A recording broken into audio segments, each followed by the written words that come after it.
This is the day Jerrelle Smith has been waiting for, a bond hearing.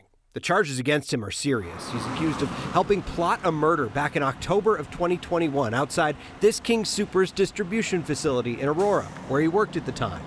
Prosecutors say Smith conspired with another man who shot Ryan Dillard that day after Dillard had allegedly discovered a payroll scheme Smith was running. The other man has already been convicted in Dillard's death and was sentenced to life in prison on Thursday. Smith's case has been held up because of a technicality that went all the way to the Colorado Supreme Court, a question about his bond. Smith was charged with capital murder, which used to carry a possible sentence of the death penalty. By law, a judge wasn't allowed to set bond for a death penalty case, but Smith's attorneys argued to the Supreme Court that now that the death penalty is gone, Colorado's Constitution gives everyone the right to a bond.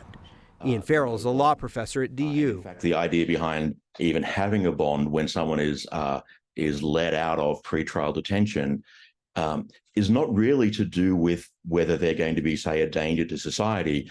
It's all about ensuring that they don't flee before the trial. The state Supreme Court ruled Smith's argument was valid, and anyone accused even of first-degree murder had a right to a bond. In court Friday morning, his attorney argued for a reasonable bond, one he could pay at $50,000. She said anything higher would equate to granting him no bond.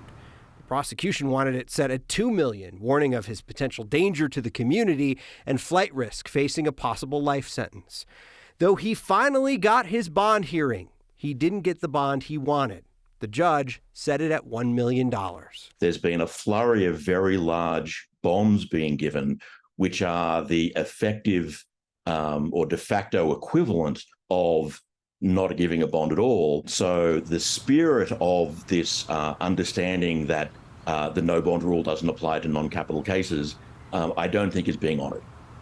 In court this morning, a researcher testified in Smith's favor that evidence finds that cash bonds don't do much to incentivize people from returning to court, that other conditions like GPS monitoring, home detention, and daily check-ins, those are actually more effective, he testified. The prosecution argued that that research hasn't explored the impact on murder cases in particular. So despite being the reason for this change in the bond rule, Smith remains in jail, held on $1 million bond. He's due back in court at the beginning of September.